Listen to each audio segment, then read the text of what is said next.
c'est la CRS, laquelle celle-là? La CRS3, donc voilà. La face avant ici, donc le devant là il est complètement fermé, c'est pas ajouré, c'est ajouré uniquement en bas. Il y a des anti-brouillards de ce que je vois, donc ça c'est intéressant. Ah, elle est déjà abîmée. Belle jante alu. Donc très bonne présentation du véhicule dans l'ensemble. Donc ici à l'arrière on voit que c'est transparent, c'est pas tout simplement un plastique opaque. Donc ça c'est fort intéressant.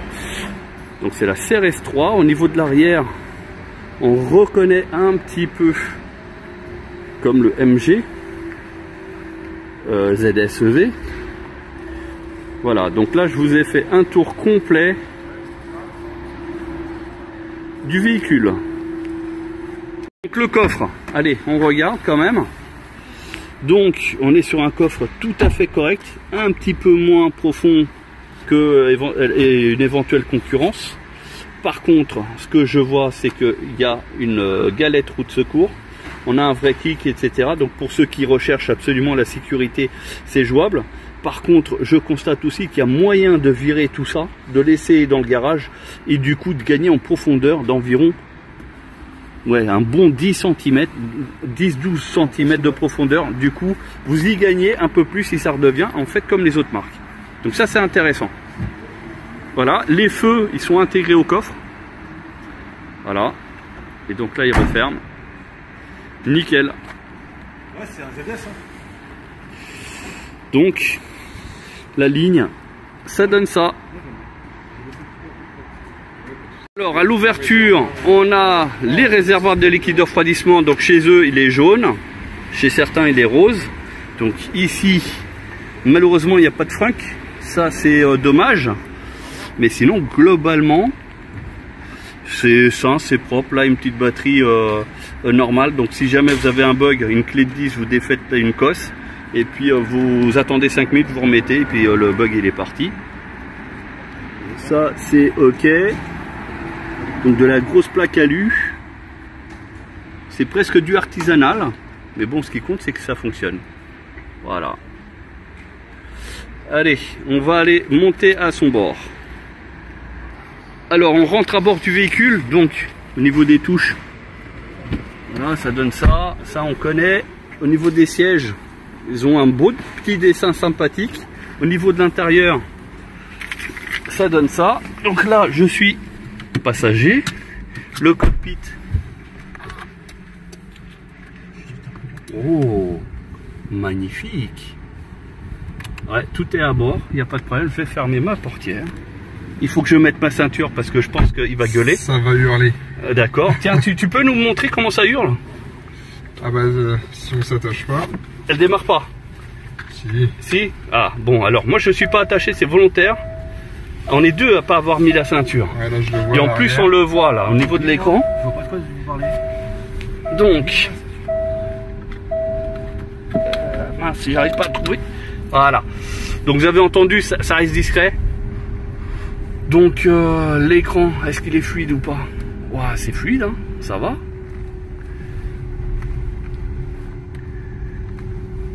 Donc l'autonomie maximale batterie chargée, c'est combien de kilomètres sur ce véhicule? Alors, on va pouvoir atteindre 320 km. 320 km, donc ça c'est quand on est dans des bonnes conditions. Tout à fait, avec la batterie chargée à 100%, on va dire conditions normales, donc 20 degrés à l'extérieur. Donc juste comme ça, regardez, la belle clé, la forme d'une voiture. Vous mettez, vous dites 300 et quelques, sur route ou autoroute? Ça va être c'est toujours mixte. Ouais, usage mixte, donc c'est cycle WLTP. Ouais. Mais en réel, tu fais combien de kilomètres? Bah là, on était à 340 ce matin et ça évolue plutôt bien. D'accord. On fasse l'échange de conducteur. Abdellah, vas-y, conduis toi. Vas-y. Donc on va changer de conducteur tout simplement. Vous allez voir. Donc le volant, il ressemble un peu à ce qu'on connaît par exemple chez MG. Voilà. Bon, alors c'est l'anti-électrique. Donc regardez le anti-électrique qui teste. Donc CRS3.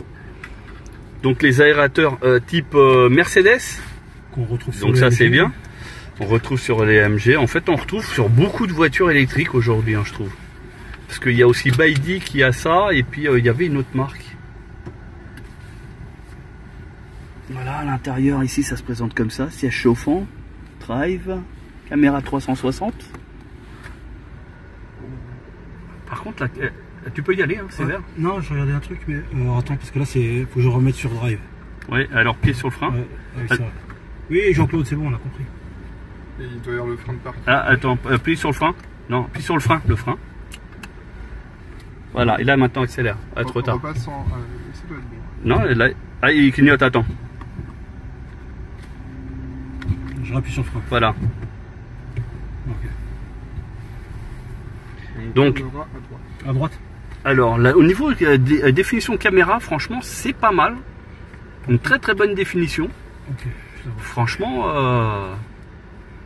donc ça c'est les deux côtés. Ça c'est l'avant. La face avant, arrière, côté gauche, côté droit. Eh ben franchement, niveau qualité, voilà, ça le fait. Dommage que l'écran soit un peu petit. Ça c'est juste pour moi. Parce qu'en plus l'écran il va pas jusqu'au bout, tu vois. Il y a un petit 2 cm, un petit centimètre, tu vois. Donc moi j'aurais bien aimé un écran un peu plus grand, mais bon, ça c'est moi. Hein. La boîte à gants, alors ça se présente comment? Bah c'est une boîte pour des gants et pour un gilet. Hein. Ça c'est ok, c'est assez bien. Un petit porte bouteille sur la portière. Donc ça droite à mal. Oui. Sans écraser le monsieur. Hein, parce que là on est en plein Paris, donc pour un essai, tourne tout, sinon tu vas être mal. T'inquiète, t'inquiète. Un bon rayon de braquage. Ouais, ça se sent direct. Ah, bon, on n'a pas le bruit du V8. C'est très silencieux. Et tu vois, les sièges, ils sont un peu durs, un peu fermes. Mais en fait, ça fait bizarre parce que tu as une espèce de boursouflure sur les côtés qui font que tu es maintenu. Ouais. Et tu as une espèce sur le devant, ça fait une petite boule qui fait que tes genoux sont presque bien calés. Et tu as un creux qui va au niveau des fesses qui fait que tu es bien calé en fait. Tu es quand même bien calé. Bah alors c'est positif ou négatif? Positif. D'accord, ouais. d'accord. Moi je les trouve un peu fermes. Après la voiture elle est neuve. Hein. Elle a quoi? 71 km? Non. Si, 88 km. Ah ouais, 88 km, donc la voiture elle est neuve. Hein.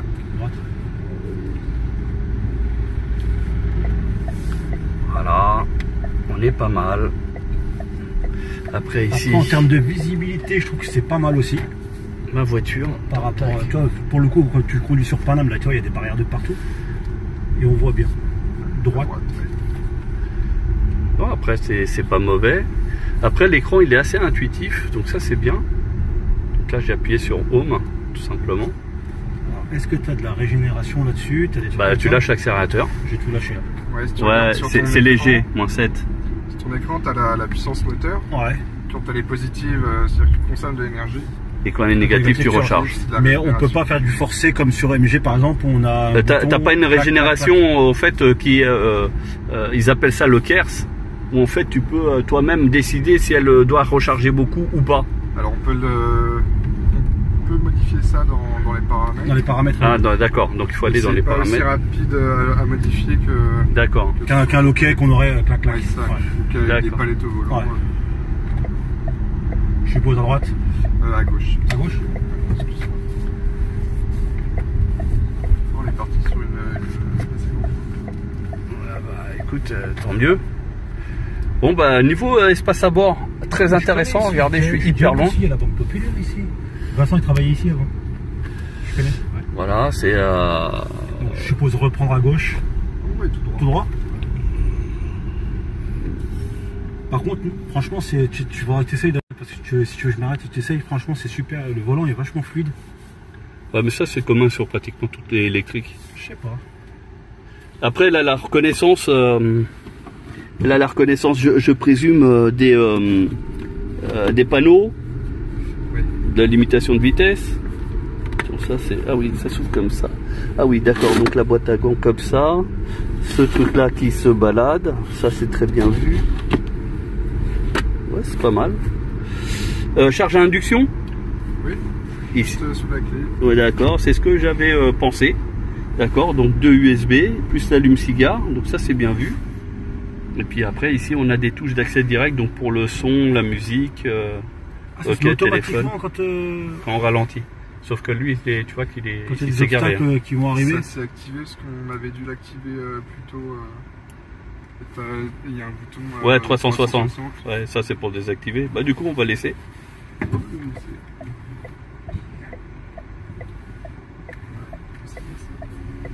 a 3 modes de conduite. Tout droit toujours? Oui, tout droit. Un mode normal, un mode éco. Ouais. Et un mode sport. Là on est sur un mode normal. Là on est. Normal, normal ouais.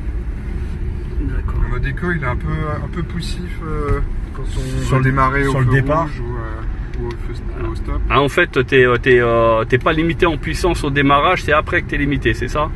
Ouais. D'accord. Après, c'est pas plus mal non plus. C'est pas plus mal, ouais. Et ça, tu les gères de où ça? Ça va être sur le panneau à côté du levier de commande. C'est Drive Mode. C'est ça. Là, je suis en éco.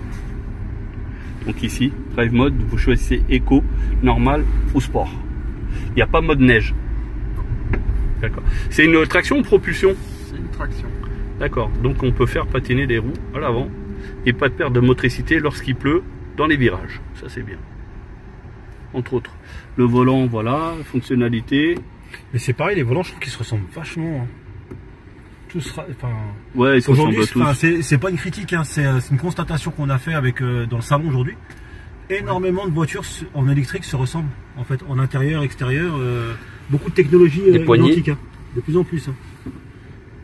Alors, est-ce que c'est parce que ça stagne, ils ont tous fait le tour du truc et puis. Non, je pense qu'un design qui plaît va être repris. Ouais, il va être copié, il va être.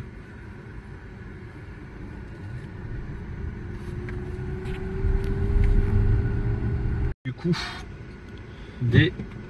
ah ouais, le frein, si, il s'enlève. Si, c'est bon. Oh, qu'est-ce qu'il me veut?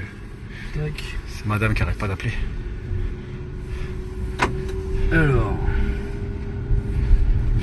Donc après, il y a tout l'infodivertissement. Ah là, t'es en sport, ok. Ouais,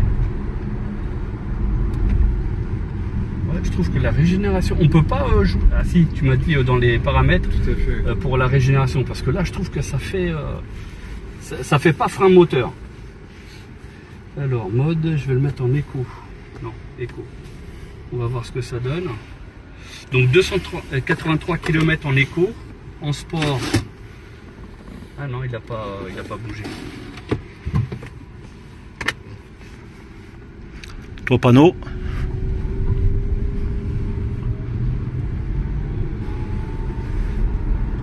Ah non, mode éco, ça fait quand même un peu. Ça fait un peu mou. Alors ce qui est bien, c'est qu'on a la température de la batterie.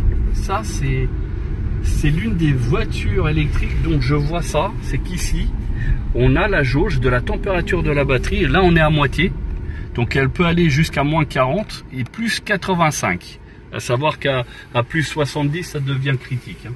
Ça, c'est bien. La batterie, on a la jauge de l'autre côté, en fait, ici. Donc on sait que il nous reste 80% pratiquement. On va tourner à droite. À droite, tac. Ah ouais, dès que j'appuie sur sport, ah oui, c'est parti plus vite. Hein. Là, t'as un boulevard.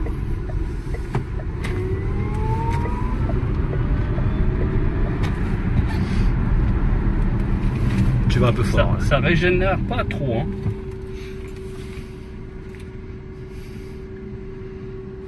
Non, ça. Après, on sent qu'on utilise les freins quand même. Il y a des voitures où quand on lâche l'accélérateur, on sent qu'il y a un ralentissement. T'es pas sur une one pédale, c'est ça? Non, là on est concrètement, loin on n'est pas hein. sur une conduite à une pédale, oui.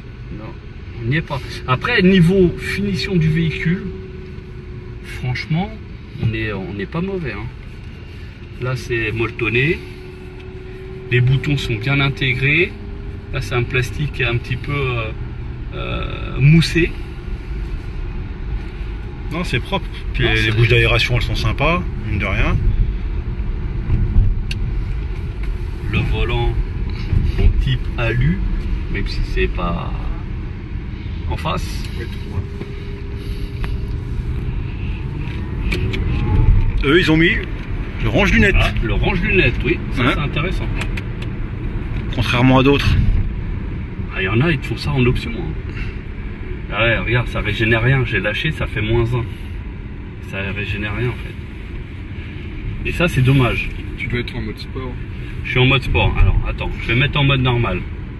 Donc là, du coup, là, je lâche. Tu vois, ça régénère vraiment très très faible. Bah, d'ailleurs, c'était -1, là, t'es passé à -5. Hein. Ouais, mais -5, c'est rien. En général, sur une voiture, on va dire traditionnelle, t'es à -10 à peu près. T'es à -15. Alors, si tu veux modifier ça, tu tapes sur le bouton Home, ou Retour, ouais, encore. Ma voiture. Tiens, filme là-dessus. Gestion de l'énergie. Voilà. Et bah, si, on est en élevé. Ah, t'es déjà en élevé. Ah ouais, donc ça veut dire qu'en mode faible, ça fait... En roue libre. Donc là-dedans, je suppose que tu as les CarPlay, les machins comme ça, Android Auto. C'est ça, oui. C'est dans ça, non? Ouais. Et après, c'est en Wi-Fi ou c'est en câble? Apple, c'est en Wi-Fi. Ouais. Android, ça va être par câble. Par câble. Ah, c'est dommage. Et c'est pas simple à configurer, j'ai essayé. Ouais. C'est pas intuitif. Que cette application est pas très aboutie. Ouais, vaut mieux. Pour le Bluetooth, pour l'instant, c'est bien aussi. Hein. Il y a la police aux jumelles devant nous, donc on va faire attention. Ouais. Ah ouais, tu connais toi. Ouais, je suis passé il y a... Ah oui, donc tu sais qu'ils sont là. Oui. Ouais, je teste. Après, niveau moteur, ça a l'air de bien partir. Même en mode normal, ça va. Après, moi, tu vois, le seul point négatif que j'ai à donner, là, pour l'instant, tu vois, parce que c'est un essai qui est de 5 minutes, hein, donc... voilà, c'est la régénération qui, franchement, pour le coup, elle est réglée en élevé, mais elle n'est pas si élevée que ça. Donc là, c'est quoi qu'ils utilisent? C'est Google Maps? Ou c'est Apple? Turbodog, c'est... Ouais, c'est un truc bien spécifique à eux. Ouais, c'est un système maison, on va dire. Et il est plutôt propre pour un GPS natif. Ouais, il a l'air. Il a l'air. En tout cas, il est de bonne... Bah, il gère vraiment la vraie 3D parce que tu as ça te fait des bâtiments en surélévation. Ouais, mais il a pas mis la couleur du toit, tu vois. Ah, il abuse. C'est habile. Non, après, le menu, là, il a l'air d'être pas mal. Donc là, on fait des variations de la consommation. On est à 22,9 kWh au 100. Attends, et après, ça marche comment, ça? On a la pression des pneus. On va tourner à gauche toute dans la petite rue. Ici? Ça remonte. Attention, moi, j'ai pas le permis, moi. Oh là là, ça monte. La route de montagne. Ouais, alors, on va voir la consommation. La conso? Alors, ouais. attends. Bah ouais, mais c'est... Bah si, tu l'as pas la conso en direct? Non, la conso en direct, on l'a pas, a priori. Bizarre. Allez, je fais un arrêt et volontaire pour savoir si elle va reculer ou pas. Mais si, tu l'avais, 14 kW. Bah là. Ah oui, mais ça c'est sur l'instantané. Si, il y a le frein, on a juste accéléré pour avancer, donc ça va. Là je suis à fond.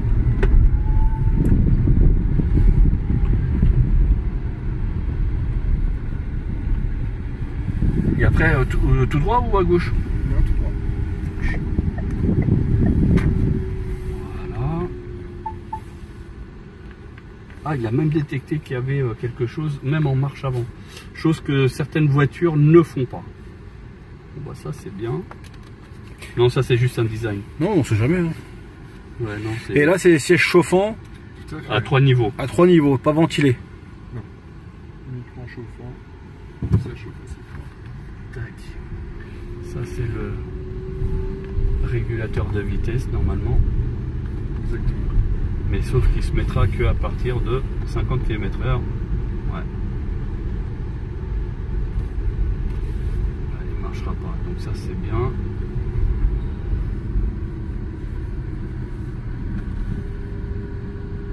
La suspension, ça va. Un petit peu ferme, mais rien de rédhibitoire.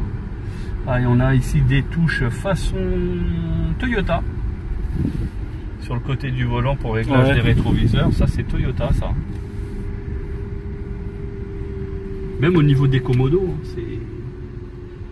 On tournera à gauche. gauche, juste après la banque. Quasi en face ou là? Non, là? Oui, la suivante. Le 4x4 noir. D'accord. Ça c'est pour le toit ouvrant, etc. D'accord.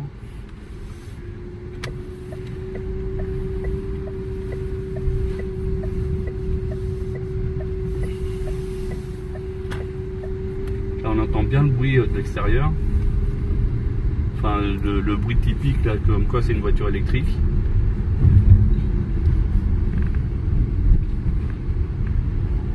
On va arriver à notre point de départ. Ah, on y arrive. Il faudra quitter la porte D. Ah ouais. Faire le tour du rond-point. Porte D. Et là. Ah, elle est là. Bah ça va. Après, il faut voir ce que ça donne en fait. C'est sur le long, le long terme. Et ça se rentre, non? Ça reste comme ça? Non, ça reste comme ça. Ça se rentre quand on coupe le Quand contact. tu ouvres le contact. D'accord. Allez, on va les laisser passer les pauvres. Eux, ils veulent aller bosser.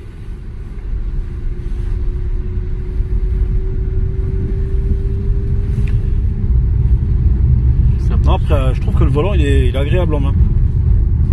Ça va, c'est pas des gros volants comme sur certaines voitures. Ah ouais. Parce qu'il y en a, le volant il est tellement grand, on dirait un poids lourd. Donc je m'arrête là, c'est toi qui la rentre, c'est ça hein? Comme tu veux, tu peux finir la manœuvre. Voilà, bah vas-y alors, on va finir la Une manœuvre. marche arrière tout à l'heure. Waouh, je vais faire une marche arrière. Bah oui, mais avec les caméras c'est bien. Tu vas voir la haute définition du pare-choc quand tu vas l'éclater. À droite ou à gauche? Non, à droite. À droite, oui. Droite. Bon, après, il y a déjà une rayure, hein, donc la rayure, même si j'écarte un peu plus, ça se verrait presque plus. Hein. Ils ont fait fort. Là, tu peux suivre le camion. Tu crois qu'il a des pizzas? Je sais pas. En tout cas, moi je suis. Puis à l'arrière, franchement, t'as de la place. Hein. Alors je suis. Parce que franchement, j'ai de la place. Surtout que là, le siège, il est pas. Il est pas reculé au max là. Hein. Non, mais surtout qu'il est pas non plus avancé comme certains. Entre les deux, là-dessus, le ballon. Mondial. Parce Alors, que tac. je trouve que tu vois, pour Tac. moi, pour quelqu'un qui a de la place, qui a Tac, des grandes jambes, quand tac. même. Caméra de recul automatique, les lignes actives qu'on peut voir ici et ici, donc ça Ouais. c'est bien. C'est par Ça rapport nous à- dirige un petit peu où on va. Du coup, je regarde que l'écran. Hein. Je sais même pas ce qu'il y a autour. Hein. Bah, ça te montre l'état de tes pneus au final, la direction de tes pneus surtout. Les deux grands Et il traits. voulait que ça soit vraiment ici, au niveau de la bulle. On va voir si je suis un bon ou un mauvais. Je regarde que derrière. Hein. Je sais que notre essayeur là derrière, il est en stress. Non. Il est, oh là là, il va Non, me casser la voiture. Tu peux encore. C'est parfait, là. Donc, tu vois, c'est parfait parce que je suis vraiment. Ouais. Alors qu'est-ce que t'en as pensé? Alors, non, globalement, une bonne surprise, différente des voitures que j'ai l'habitude d'essayer. La finition, elle y est. On retrouve beaucoup de pièces communes à d'autres marques chinoises, notamment. Attends, parking, voilà. La finition, elle est là. Honnêtement, les Français, ils peuvent trembler. Parce que pour le coup, c'est injustifié les prix qu'ils pratiquent, alors qu'ils fournissent moins que ce genre de véhicule. Il y a moins d'options. Ouais. Ouais, voilà. Donc, Ou alors faut le payer. voilà. Donc, pour ceux qui veulent acheter une Twingo ou un machin comme ça, honnêtement, posez-vous la question de savoir s'il n'est pas plus intéressant d'acheter une chinoiserie, parce que ça reste un chinois, mais qui mette la qualité et les options, etc. Et surtout, garantie. Parce que la garantie elle est quand même supérieure par rapport à une voiture française qui reste grosso modo 2 ans. Les bonus. Donc voilà, c'est à vous de voir. À savoir que là c'est quand même un grand véhicule. Pour le même prix, vous avez une Zoé ou une Twingo ou enfin un truc de ce genre là. Donc Carte grise moins chère. à réfléchir. Ça sur les voitures électriques, oui. Ouais, mais par rapport à une Twingo, comme tu disais tout à l'heure. Voilà, donc non, intéressant. Fort intéressant. Tiens, donne la clé.